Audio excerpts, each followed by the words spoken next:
Special thank you to our advertisers, Alsana. Alsana has both physical locations in Alabama and California, and then virtual IOP. They also have an IOP specialized for teenagers, which is really, really cool as well. All right. So, welcome to another episode of On the Mic with Ed. You are here with myself, Maria Ortiz, and Dr. Zoe Ross-Nash, and we are here to give you all of your insight, education, and awareness into eating disorders. We have a very fun topic today. Mm. Fun. I think it's kind of fun to I talk think about. it's exciting. So, today's topic is going to be all about dating, weddings, sex, intimacy, basically how eating disorders interject with how you engage with your partners. Yeah, and it really infiltrates every part of it.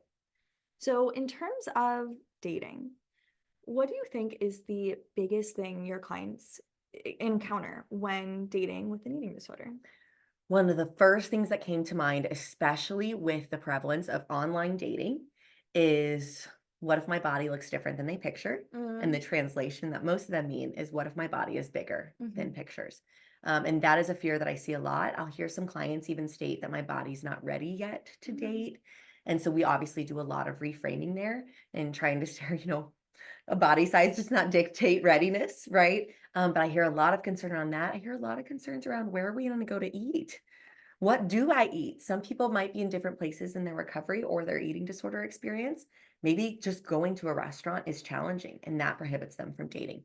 Maybe once they're there, can I order what I want or do I need to order something that society deems as quote unquote healthy? Can I finish my meal? There's a lot of thoughts that go into that. Um, do I get dessert? What if I can't do that? So those are some things that I hear, especially with some first dates. What are some things that you see? Literally exactly that. I feel like most times when we ask each other questions, like, that happens. What I do notice with my clients though is let's just say they go on a first date, they order a meal and they don't finish, then they feel guilty that they purchased this meal, and maybe if the other person's paying for it, they feel guilty that they're making them pay for it. Or they feel like they're being observed and watched, and then start wondering, do they think I have an eating disorder? And then it turns into this snowball of, oh my gosh, how am I being perceived? Yes, absolutely, because individuals with eating disorders are incredibly self-aware. Some people would even call it a disorder of self-awareness. It's Hmm. overly self-aware, right? Some other things that I see though is these challenges with identity. Mm. So a lot of clients feel like the only thing that's important to them is their eating disorder and their body size or shape, or maybe that's what people perceive as the best things about them.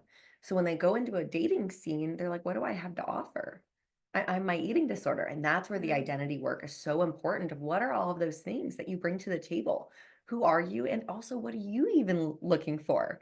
Right. But I definitely see the challenges with identity. People just don't even feel like they're enough to be dating, whether their body doesn't feel like it's enough, they themselves don't feel like they're enough. Kind of how the mind with an eating disorder will overthink a lot of thoughts, like you just shared, of what if they paid for this? And are they noticing? They might even then start really overthinking and generalize that to the entire date. What if they, notice that these clothes are kind of tight on me, but if I Hmm. wear them too big, or they think I lost weight, we can go down this whole rabbit hole of it's no longer just I'm going to arrive at a date. I'm a little bit nervous. There are so many steps and considerations that often might even make somebody just not even want to go.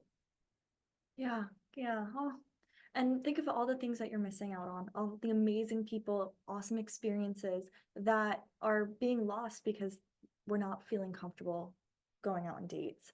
And a lot of dates are around food. So if you are maybe experiencing an eating disorder and someone suggested a dinner date, suggest something else. Hey, let's go for a walk, or let's play this board game. Doing something that doesn't surround food is also an okay date to go on. I love that recommendation, and it also gives you a little bit of that control and Mm, lets you know that you are allowed to do something that feels comfortable, and you're actually setting the tone early on in a relationship that I want to feel comfortable where we are. yeah. So I love the idea of, yeah, doing something that's just not even around food, maybe. Sometimes people feel a lot of pressure if something could take a while. So maybe it's just grabbing a coffee if Yeah. somebody's comfortable with that, right? Um, but really asserting, I have some control over this. The other thing I will see people say is, I can't be in a relationship because they're dedicating all of their time and energy to their eating disorder. Hmm. So they don't even have time for themselves and they're supposed to help somebody else, right? Or even just spend time with. So that's another thing I'll see. It's like people almost have to pick. Are you going to give more of your energy to your eating disorder? But then even the question is, are you giving it to recovery? Right. And then is there even energy left for dating, right? And Mhm. we're talking a lot about the first date experience, right? Of this decision of can I do this or not? And what does it look like? But there's also the presentation if somebody's already in a relationship when the eating disorder shows its face. What are some thoughts that you have about that when people are already in a relationship? Well, I think that when our appearance is so important to us and it's how we value ourselves, and maybe it's the sole thing that we value ourselves on, if we experience rejection, whether it's at that first date or in a relationship, it is going to be so wounding because it feels like our bodies are being rejected and our eating disorder is being rejected. And that can feel crippling. Yeah, absolutely. That idea of rejection, that's just like Mhm. the worst thing that people want to hear, right? And it's usually people's biggest fear. Another thing with relationships that are already existing when the eating disorder presents, it creates a lot of blame on the individual Mm, that's struggling because they're like, look what I've done. I've derailed this. We used to go on date night every week and now we can't go because of me, right? Or we used to always cook this together and now I can't do it. And there's so much blame that comes in there. And that's where I think I'm a big proponent of family therapy, meaning bringing in partners into the therapy space so that they can discuss these challenges, right? How are you feeling? Because I often will hear a lot of assumptions. Well, he's probably really upset that I can't go on this date anymore, right? Or she's probably pretty mad at me that I can't go, like cook the dinners that we used to do together. Sometimes when you put them in the space together and we actually discuss, we see something a little different.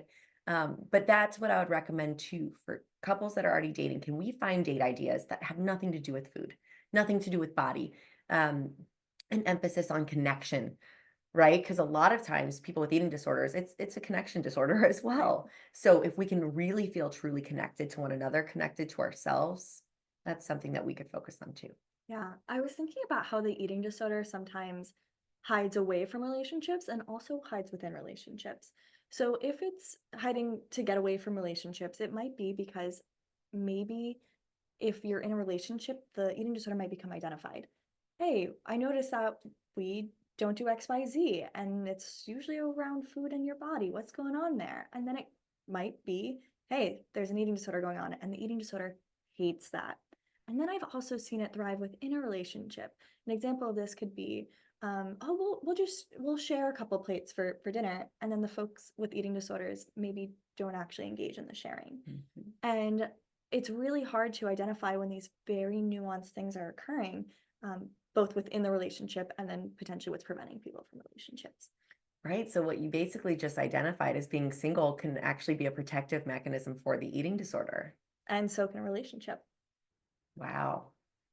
And I think that shows the similarity between the relationship of an individual to their eating disorder and an individual to their partner. Mm, There's unfortunately a lot of similarities there. They might even have turmoil sometimes. Sometimes they might feel really loving. hmm. Sometimes they encourage one another. Sometimes they're at odds with one another.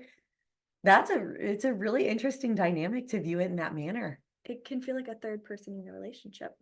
I think it is. Yeah. I've also had clients say, well, I'm scared my partner won't love me if my body changes. So if they entered the relationship and maybe they were engaging in restriction, well, what happens if I find recovery and I gain weight? Will my partner still love me? Will they still be attracted to me? And that's a really scary thing for a person to address. I think that's a really scary thing, and that's something that's prevalent. We need to remember eating disorders impact, you know, anybody. This could be prevalent across, males, females, things of that nature, and also individuals that don't have eating disorders. Mm-hmm. I've heard that pressure come across from even people in like an, interpersonal life that do not have eating disorders, but they might even feel that pressure. Mm-hmm. So if somebody also has an eating disorder, that pressure might even be exacerbated. And that's a very good point. However, I enter the relationship because they're so focused on if their body changes, they assume their partner is so focused on if their body Well, changes. yeah. And also, so much of their identity is wrapped up in their body that they assume their partner isn't really that wrapped up in that part of their identity, even though that's probably for the partner, not the Not main it. goal. Um, If I think it, you're thinking it. exactly. Got it. Yeah. If I'm noticing this would be really bad if my body changed and you won't love me anymore, you probably are already planning that if her body changes, I won't love her anymore. Yeah. The problem is that's most of the time not true, but they will believe it. Yeah. And then it can almost become a self-fulfilling prophecy. Yes. Absolutely. And the partner's sitting there like, I was never gonna leave. Right. Absolutely, because, self-sabotage, people don't realize it's actually like highly comforting. Yeah, you're in control of how you end up getting hurt. You get an excellent illusion of control, even if it's a terrible outcome. There was a client I was working with one day, and they were just so convinced that their partner was going to leave them, and it actually had to do with body changes, which Mhm. is interesting. And at one point, I asked them, "Are you actually just hoping they'll leave?" And they said, "Well, that'd be easier."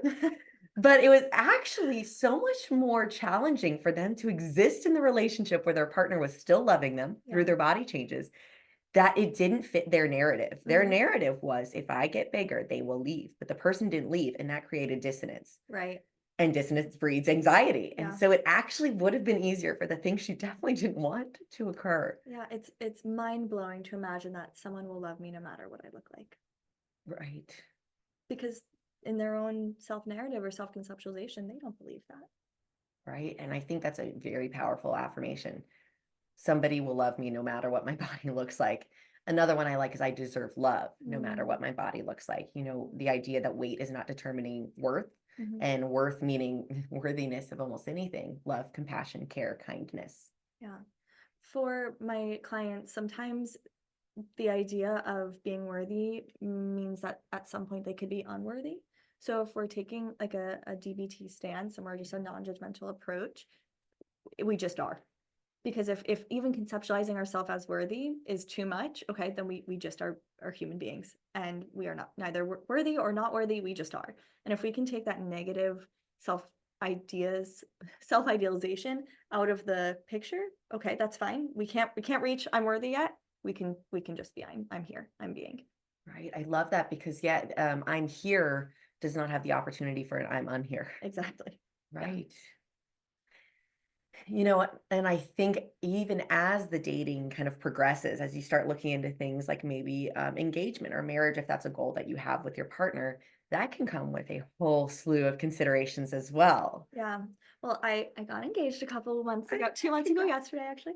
And so I'm entering that process of being a bride, and there's a lot of eating disorder culture that has seeped into what should be some of the most happy experiences of your life.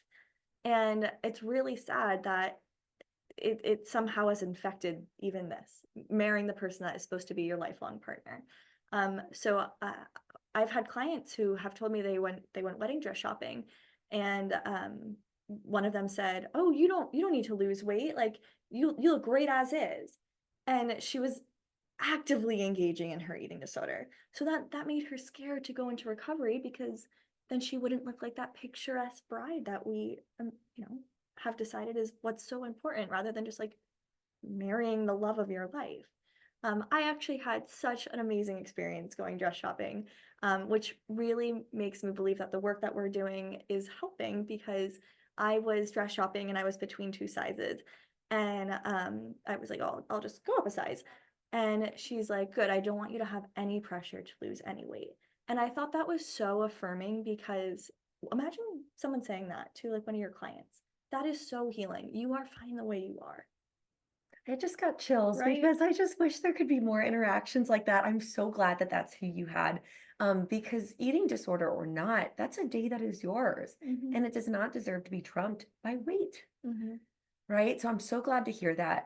There is this pressure, and I don't understand really where it started, that a bride is supposed to look their quote unquote best Right. when they marry someone. Mhm. And it's a really interesting concept to me in our society that somebody just decided that those pictures matter more than anything else. Right. And I'm really glad to hear that those positives are happening. But I have watched, you know, countless friends, family members, things of that nature go through this process. And some of the dialogue that I've heard they've been told are things like, and how much weight are you planning to lose for the wedding? One, I wish I would have been there because I would have gotten on quite the high horse. Oh, yeah. But Way to bring out the boxing gloves, like yes, but two, thank goodness, the individual they said this to actually is in a very healed place, Yeah. with their body, and they were actually able to state, "I'm not losing a darn pound, and please don't ask that to anybody else." Mhm. But that woman clearly thought that that was not a damaging question, and she asked it in a manner that sounds like, That was pretty normal. How much Right. weight are you planning on losing? Right. Grass is green, sky is blue. Yes, she actually just assumed. So Mhm. I think that just shows how common it is. And even if a bride doesn't want to, they're aware that now they're going against society's norms. If your body doesn't change, people actually might be like, whoa, and that's so weird Right. that if you just exist in your body as is and don't make a change for wedding day, that people would be like, wow, good for her. Yeah. And that's also the body that you fell in love with and your partner fell in love with. And to believe that you have to modify it for one day is really harmful. And that you were only deserve to be highlighted if your body is looking a certain way. And this happens for people of all genders. There is this stress. So if we're looking at gender in the binary, we see a drive for thinness, particularly in women, and then a drive for fitness in men. And there is a pressure for men to look a certain way, particularly muscular. And that is a really hard, equally as hard standard to achieve as what women experience. Absolutely. And the other component that we have to remember as we're talking about these potential body changes is the prevalence of body dysmorphia or body dysmorphic disorder. Mm. And that also, if we're talking about gender in the binary, can impact both, right? So there are times actually, this is actually something that I'm trying to remember where I heard it, but it was actually relating to weddings. Um, I think there was a documentary or something about it that actually brides will lose weight and then they can't see it, but then their dress doesn't fit. Oh, But yeah. they're like, no, I didn't lose enough. And the woman is like, I can't even tailor this, right? Right. So even if weight loss is achieved, you might not even see it. Or maybe the pressure of restriction might even cause different weight changes. But then for men as well, there is a huge prevalence of body dysmorphic disorder as it pertains to muscularity. Individuals will be gaining muscle and maybe not even see it. Mhm. Um, but you're absolutely right that there's pressures both, and we don't want to overemphasize the pressures of the bride, because there's certainly both there, and both teams, both sides are getting measured. Mhm. And there are different measurement standards that society has deemed as better, Right. right? And part of eating disorders pathology is just an emphasis on numbers. Yeah. And there's so many numbers that go into measuring, and then they do it more than once, right? And then they're like, okay, and you're going to stay like this. So even you going up a size, it's kind of like, stay there, right? Right. And, as I even said in our last podcast, that bodies are not a statue. Right. There is even this sort of pressure to maintain, right? That it's like, well, this is my size, right? I have to stay like this because this is who I am. This is what I look like. And it can make you feel so stuck in what you're doing. And maybe what you're doing is not working for you anymore. So what I ask my clients is, what does this number mean to you? What are the thoughts, the attachments that you've placed to this specific number? And what happens if you step outside of that? Right. And I think this is where I will state, particularly for women, there's a huge challenge when it comes to sizes. Mhm. So this is something I was actually disappointed in myself the other day that I didn't think ahead to video. So I don't go shopping very often, but I went shopping with a friend and we have very different bodies. Mm. She is kind of more of that like very short stature, and me, you can't see in videos that I'm kind of tall. So we're very different, right? We both must have tried on 20 different items. We never go shopping. We're like, let's do this together. We both tried on numerous amounts of sizes, and we are, Mhm. on very different poles of our sizes. I think I tried on about 6 or 7 different sizes. She tried on about 6 or 7 sizes, completely different fits. Mhm. And I remember thinking, whoa, if a client was here right now, this would be terrible. Yeah. Because you try on one size and go, oh, that's too big. I need to get a different one. You get a smaller one, and that one's excessively small. Right. Then you get one and you're like, oh, maybe in that different jean, then I should try this. And that one's too small. And you're like, but it was big. That creates so much chaos. And I just remember the two of us looking at each other like, who does this fit? I know. Right. But it's something that I would like to speak about because sizes are so Yeah. discussed. And especially in the media, there's certain sizes that are glamorized. Um, none of them are the same. And Right. I personally believe that it's intentional. Yeah. I believe that it creates chaos, and that woman is much more likely to go buy their own measurement. Um, they're much more likely to go buy a tape measure or buy a scale if they are completely discombobulated in the dressing room. Wow. Yeah. I never thought about the intentionality of causing the chaos. Because you're right. You can get jeans from one manufacturer and then jeans from a different designer, and they're the same size and they fit completely differently. And then also, who are they designing these jeans for? Like, no, like I think there's the quote, if Barbie like was a real person, she couldn't stand upright. Like these jeans are not meant to actually fit a human body. And that is so impossible for us to squeeze our bodies into these clothes then. Right. And, it's just people need something that they can maybe even control, look forward to, or expect. And when it comes to sizing in this country, there's no expectation there. And that leads for somebody that struggles with an eating disorder or body dysmorphic disorder. Man, if they already struggle with feeling like they can't see their body accurately, they're going to feel like they're way off with these sizes. And I'm like, no, no, no, they just don't make any sense. But I truly believe that there's an intentionality. And I hope that some of it is not for, negative. I'm hoping that it's not, but I do believe that if women dislike themselves or if women are confused by their body shape or size, they will spend money to change it or gain control of it. Yeah. Wow. And then something I've come across with my clients is they're scared to have body changes because one, it's a financial responsibility and burden to have to buy clothes that fit now. And then you're trying to find clothes that fit, and it's so confusing and it's so hard. It's already a stressful experience. All of a sudden, you're at the mall and you're like borderline panic attack because you don't know how your body is supposed to interact with these objects. And I think this ties in perfectly to both our last episode on holidays as well as today's relating to dating, because partners buying maybe clothing items, Mm, that can be very, very challenging as well. What if they get me something that's too small? What right. if I get them something that's too small or too big? There's even a lot of pressure there. So if you're gift giving and they happen to be items like that, and especially a loved one, there could actually be a lot of pressure there, specifically if your loved one or your partner is struggling with an eating disorder. There's a lot of pressure there to get the right Mhm. size. And maybe their body's changed. That's hard to navigate. What size do they need now? The financial burden of that, then you might almost feel like, wow, this is my fault that our finances have changed because now I need to buy new clothes Yeah. because of whatever's relating to my eating disorder or my recovery. Yeah. And that's really hard for a partner who's already maybe nervous about giving a gift or excited about giving a gift and feeling like they can't succeed in that. I think, the gifts are challenges and even just items that mean a lot. So like the wedding gown, that has just had so much emphasis on it for so long, right? Um, that it's like you buy this item, and I haven't experienced this, that if for some reason that fit you and then your body changed, what would that be like to look back on that dress? You Mm, clearly thought that was your best version of yourself. right. And I feel that that would even be a challenge too, that it's actually like a physical marker of where your body was at a certain point in time. Yeah. It's funny you say that. This is not directly related to this topic, but like prom dresses. I see a lot of clients wanting to get into their prom dress size. And I imagine that after a certain amount of time, my clients will want to get into their wedding dress size or their high school size or their college size. And using these objects as a marker of, okay, well, that's my goal to fit into something. Right. Oh, I will hear that a lot. So what we can kind of call those sometimes, if those clothes fit a body that would not be acceptable or maintainable for you now, then we would kind of call them sick clothes, right? Mm, Sometimes I don't use that term in the sense that some people's sick clothes are their regular clothes as well. right. Body changes don't have to occur. But if they did, then that's what I would call them.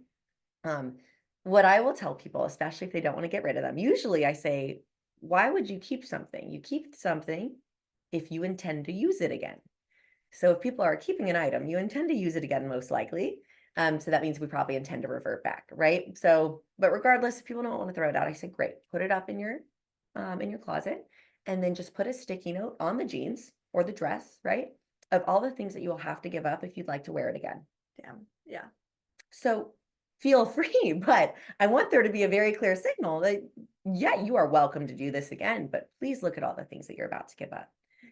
An assignment that this reminds me of that I've given to people before, and I got good feedback on, was I had everybody write down 10 things that they are doing this for, right? So Mm, maybe, 10 things that they could achieve if they don't try to fit into this wedding dress again. And that might be, I'm close to my family, I'm engaged with my partner, I can frolic around freely, I have energy, whatever those 10 things are, right? Well, then later on, I will ask them on a scale of 1 to 10, what is your level of motivation to fight your eating disorder? Mm, And so if they said 6, I said, awesome, great. Okay, so you're going to look down at your 10 items. They're all kind of separate. And I said, remove 4, please. And they said, "Oh, really?" And I said, well, yeah, you're at a 6 out of 10. We got 10 things. So they thought for a while and they moved them. And I said, oh, shoot, I forgot. Eating disorders don't let you pick. So actually turn them all upside down, mix them all up, yeah. and remove 4. What was really interesting, everybody removed really important ones. Yeah. But that's even an activity I've had my clients do if they're thinking about something like clothes like that. Do that activity for yourself. Let it take a few away from you and see Yeah. if you still want to do it. Wow. And that's so telling of what your eating disorder steals. It steals intimacy. It steals connection. It steals moments with your loved ones and your families. It steals enjoyment and pleasure. And that kind of goes into the topic of like eating disorders and sex. I know so many clients who are unable to enjoy sex or be present during sex because they're so preoccupied with how their body is being perceived. Yeah, this impacts, intimacy, connection, sexuality, things of that nature. Because yeah, there's that emphasis on how does my body look, right? There also though might even be changes in libido or things of that nature that come Mm-hmm. with eating disorders. And that can create a lot of pressure as well. When a body is trying to take care of itself, its priority is not always to send some signals to engage with your partner. Right. So that is something that I always want to bring into the space when I'm talking with my clients. How is this impacting your relationship, your level of connection? And something that I try to do initially is where can we find intimacy? And intimacy is not just sexual. A lot of people think that's what it is. That is not. So I'll try to find some intimacy that they can engage with. Can we do a question game with our partner and learn about each other? Can we, try to get something really intentional for one another, engage with acts of love that just feel really close and make you feel intimate in that manner? But as it pertained to sex too, sometimes people will absolutely not be able to engage because I can't tolerate looking at my body. I can't tolerate somebody else looking at my body. People might have the same pressures they did for dating. My body's not ready for that yet. Yeah. Yeah. I was thinking about the core belief of I'm not worthy of love, I'm not worthy of joy, I'm not worthy of nourishment. And like sex falls into that. So sometimes I have my clients start off with like self-play or solo sex. And I had a really cool session with a client once where we're like, okay, what positions do you feel comfortable having sex in? We even had them both wear blindfolds so her body wasn't perceived. So it can be a way to also get creative with sex and a different way to connect with your partner. What would it be like to just be with your partner and appreciate each other's bodies? And a way to safely connect with your partner around your body. And I think as you were saying that, I'm not worthy of this, I'm not worthy of love. Something I just thought of was I'm not worthy of pleasure. And that could be a whole, rabbit hole as well. A lot of times people feel like they're not worthy of pleasure in the sense that they don't deserve to enjoy food. They also might think that that means like sexual pleasure or Mm-hmm. intimacy. I don't know that I've done enough to earn that or deserve that, is how they might feel. But exactly, we don't have to view this as something that negatively influences a sex life or intimate relationship. It actually can be viewed as this is where we've just got to find some new things, Yeah. right? And I found if you can reframe it in that way, that this can be fun, right? And this can just be intentional. Again, kind of what we've used before. It might even be temporary with where you're at.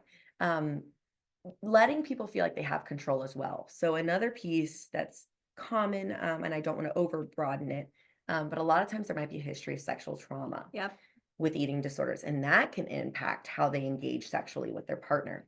So, things like safety words or code words, really, check-ins with your partner, more discussions around sex. A lot of people, even in my practice, I don't know if you have this, people will be like, I don't know if I can bring this up. And I know exactly what they're going to Oh, say. yeah. And it's always sex. I'm like, I've had this discussion 3 times today. Okay. Yeah. Like this, I people talk about I this. say it's like talking about the weather. Like Yes. we can talk about sex whenever, all the time. Yes, and I'm like, and people do talk about it in the therapy space, but it's so interesting to me. People have these insecurities about even in their own therapy, Hmm. completely protected, completely confidential. They're like, can I talk about this? I'm like, yeah, that they're paying for as well. Therapy is a paid profession, right? They are like, can I do this? So, but that's another piece too that talk to your therapist about it. If you're Mhm. listening and this is challenging you, talk to your therapist, please.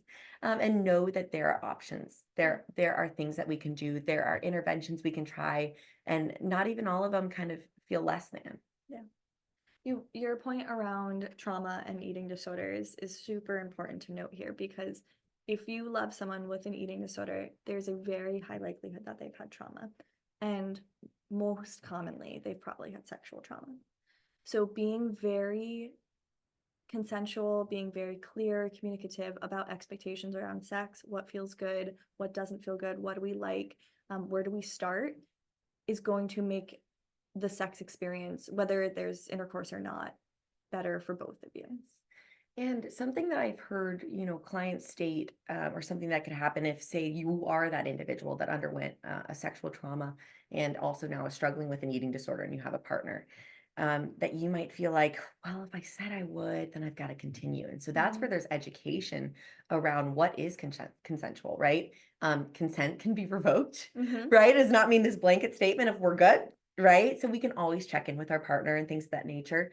But I always tell people, they're like, well, I'm ruining our sex life, right? And my history is ruining my partner and I's connection in this way.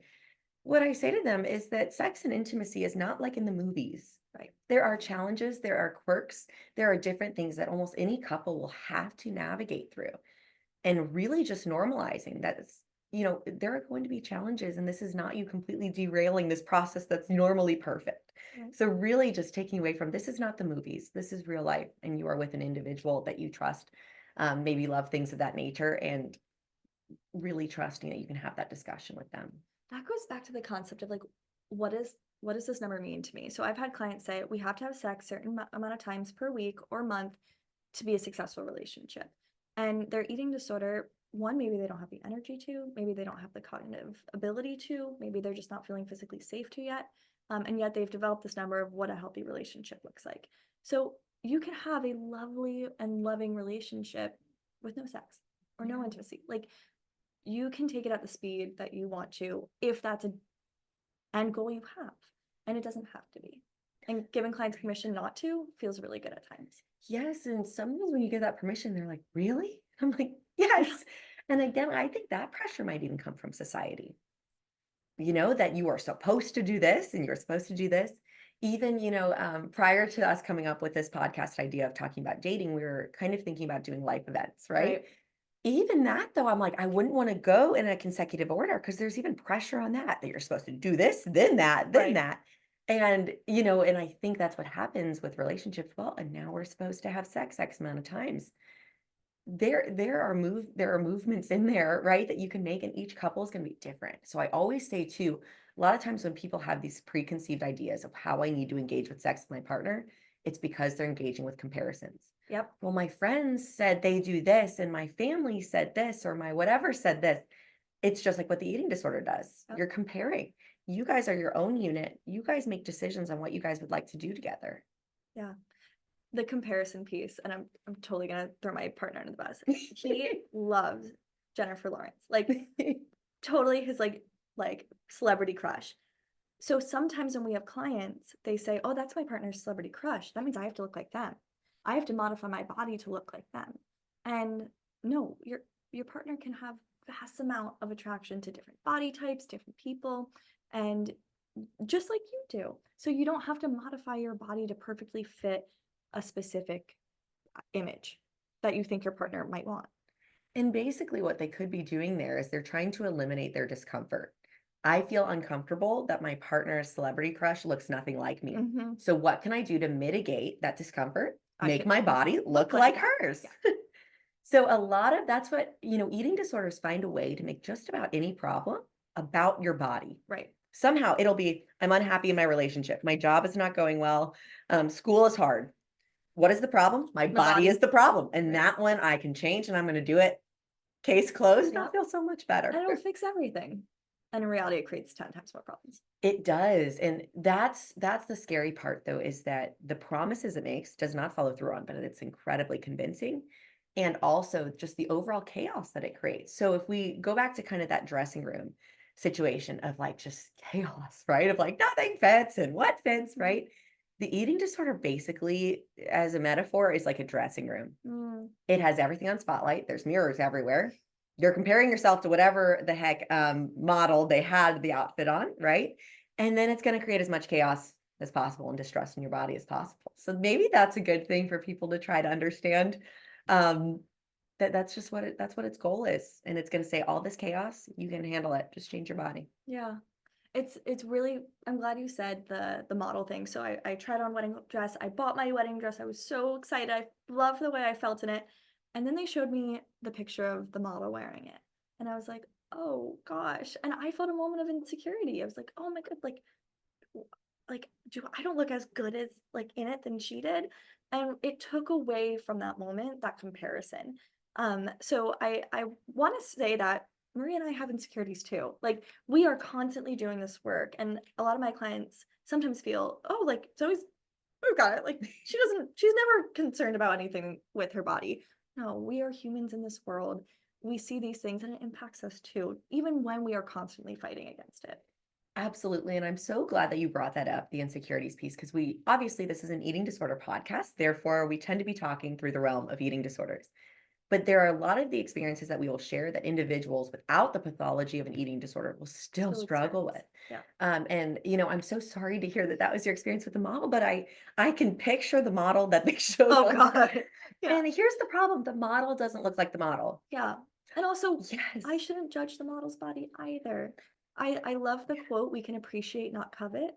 So I could have looked at that model and just said, wow, like you look great, good for you, and then not take away from my appreciation of that experience. So yeah, we can appreciate and not covet, and Yeah.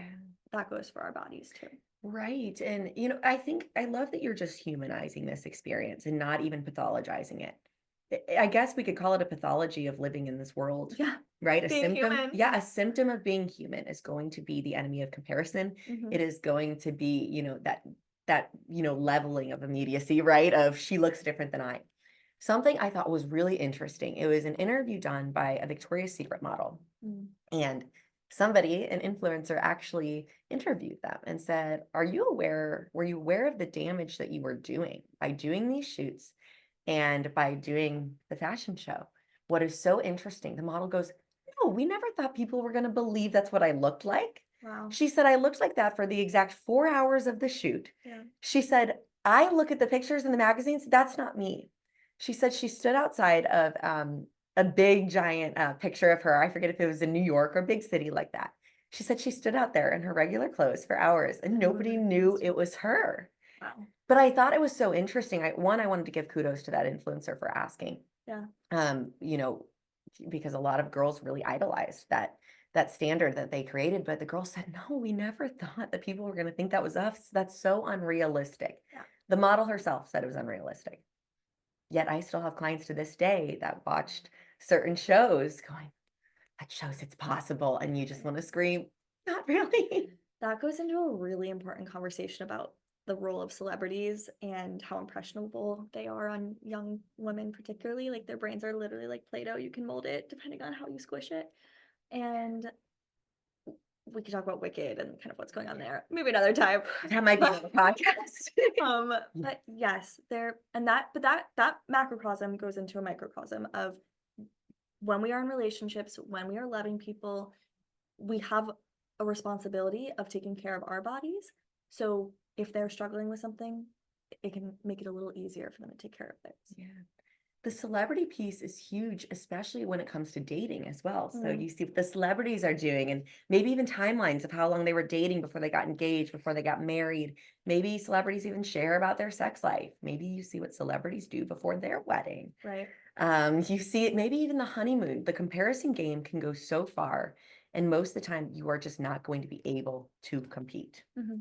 But the person with the eating disorder, they're going to darn try hard to. Yeah. But that's just where, the way our society is. Again, I almost like that today we're kind of pathologizing just being alive. It's hard being out here. Yes, it is. And it's actually okay to say that. And I think that's where even making recovery goals that are possible and realistic is so important.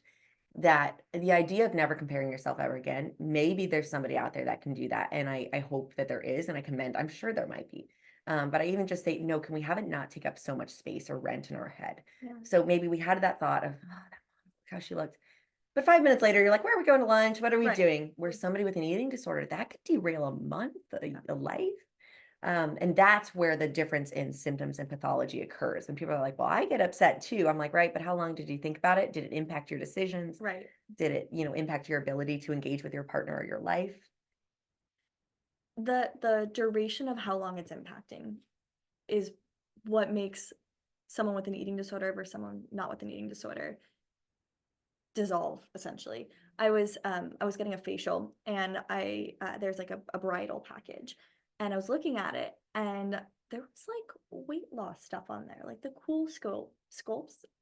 There was even discounts for like Wegovy and like Ozempic. So it was really disappointing to see this place that you're supposed to go to like have some self-care, get a facial, get your hair done, uh enforce, hey, the day that you're supposed to be marrying the love of your life, we're actually going to discount you on losing weight. And what's really sad, I'm not going to broaden that every woman would know what each of those terms were, but probably a lot of them. I'm now going to throw my own partner under the bus because I was sharing about our podcast and he watched it and things of that nature. And I just shared about how, yeah, we only get 50 minutes with them, that sort of clip. And then they can be exposed to all of this. And I said the name of a GLP-1 like that. And he was like, what is that? Yeah. I think it was actually even Ozempic. And he had not, Oh. it wasn't even there, where I don't know if it's targeted to women's ads, but most people know what that is, I feel like. Yeah. It's a household name. A household name. And here you are just trying to get a facial and it's and they're going to bring up body weight and shape. And, especially just this is supposed to be about the couple. This is supposed to be about your guys' day. I don't want you kind of brought in the idea that when it's a couple and an eating disorder, it's an extra person. That extra person is not invited. And I think that would be a good way to view it with, clients if they're approaching their wedding for this one day or for this process. This person's not invited to the party. Yeah. But then society is saying, invite them. Right. Right? Actually, here's the chair. Here's a discount to invite them, actually. Yeah. Please, it's seriously. incentivizing that you invite your passenger. Wow. It's hard to fight against it. And, in this day and age too, I think it's because eating disorder pathology is so rampant, it's really important that we really discuss how it shows up in relationships because we know that connection to an extent can really be a strong motivating factor to recover from an eating disorder.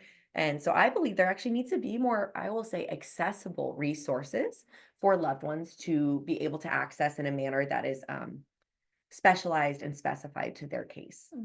Right? Because I just think about it, with kids and adolescents, we use a family-based treatment team approach, right? I wonder how much it could help our clients if the partners just had so much education, right? Because that's who they're spending probably most of their time with. I really wonder how it could impact prognosis. Yeah. Yeah.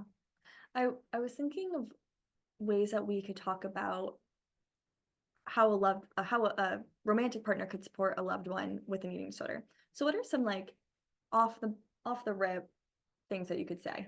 Ooh, compliment anything about them that doesn't have to do with their body, Okay. or at least the shape and size. So that way you're creating that the compliments can't change over time. So if you start saying that you love certain parts of their body, but then you stop saying that with body changes, that's hard.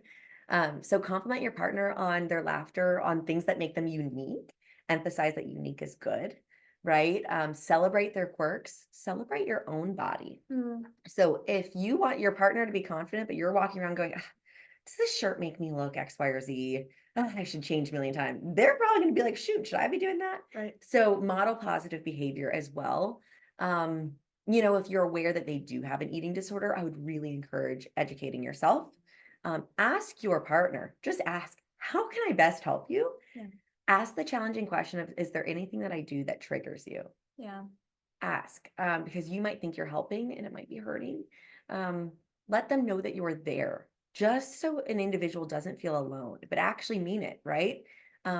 Check in on their eating disorder, even if weight restoration is a part of their journey. Check in after that time. They are not just quote unquote cured because their body changed to it, right? Yeah. So make sure that you are consistent with your ask, make sure that you are consistent with your support, and let them know that you'll learn anything you can. What do you think? Yeah, I echo all that, but I struggle with the idea of like, it can feel so nice for your partner to be like, "You are so sexy today." Yes. And like that is a body comment.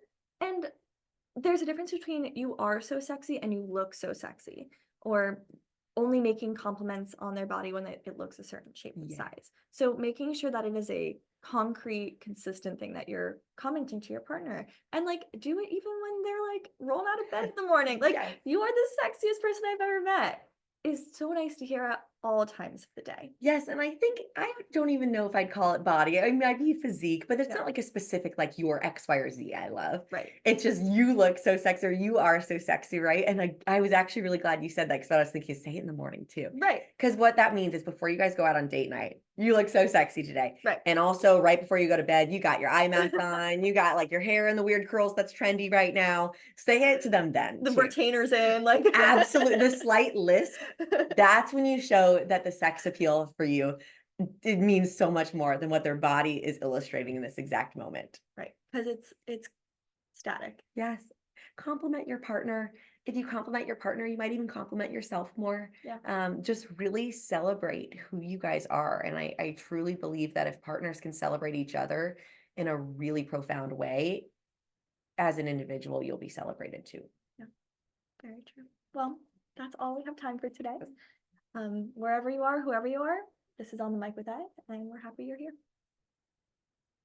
Special thank you to our advertisers, Alsana. Alsana has both physical locations in Alabama and California, and then virtual IOP. They also have an IOP specialized for teenagers, which is really, really cool as well.